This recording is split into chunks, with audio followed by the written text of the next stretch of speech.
Masih tentang pengalaman, pengalamanku, logikaku, keyakinanku, ingatanku, dan pendapatku. Masih tentang etika dan proses bisnis antara seller dan buyer. Ini masih bercerita tentang eh, pengalamanku ya waktu membeli properti. Pernah gitu kan, saya mengalami satu ya sebagai investasi saya beli tanah kurang lebih luasnya hampir 600, katakanlah harganya 100%. Nah, tetapi ternyata di depan tanah itu tuh ada tanah yang cuman 100 meter kalau tidak salah, tetapi harganya 200% dari yang 600 meter. Tetapi karena saya butuh, daripada saya harus kalau dibangun kemudian masuknya dari samping, ya terpaksa saya nego deh dengan dengan modal keberanian, dengan gambling gitu kan. Nah, ternyata kebetulan setelah saya lacak, si seller ini dia digadaikan atau dijaminkan di bank, sehingga ya dari situ saya tahu bahwa beliau punya utang di bank gitu kan. Kemudian saya tetap nego, akhirnya deal gitu kan.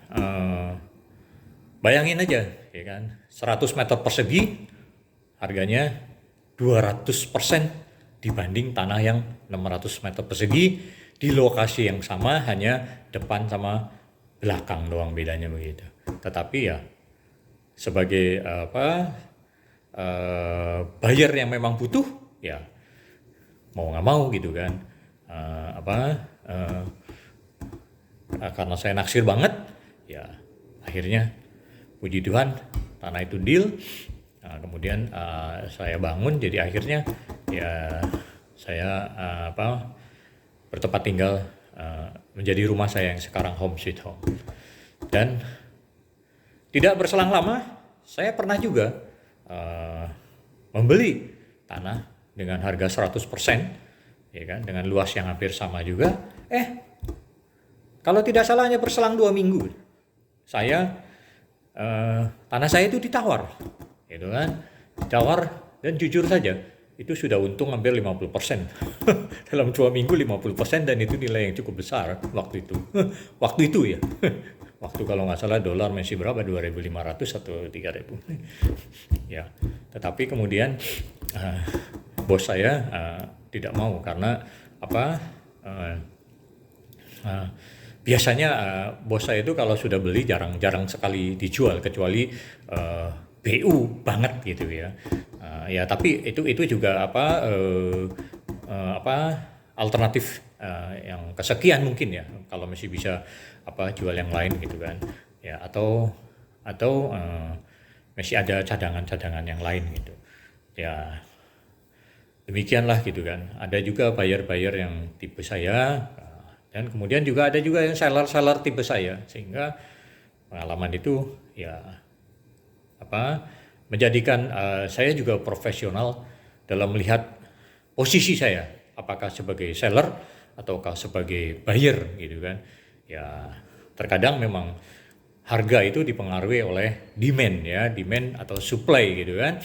Terus kemudian juga kebutuhan juga gitu kan.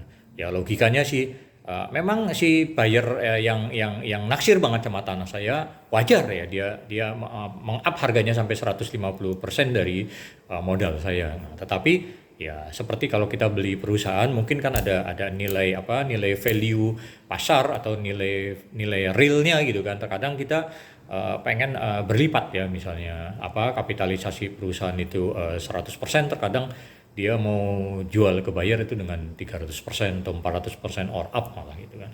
Jadi saya juga meniru lah ya kan, kadang-kadang kita belajar juga gitu kan, karena itu untuk apalagi properti itu kan investasi jangka panjang, dan puji Tuhan ya kan, tanah itu kemudian memang lebih menghasilkan daripada kalau saya jual saat itu dengan untung 50%, meskipun itu cukup gede ya waktu itu ya.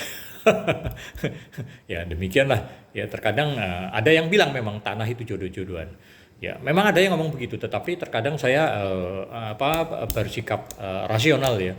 Bagaimana dengan tipe pengembang? Saya yakin mereka juga membeli tanah bukan karena jodoh, tetapi karena planning dan itu hanya profit oriented atau business oriented semata, gitu kan. Ya, demikianlah. Semoga pengalaman ini juga bermanfaat. Salam sukses. Yes.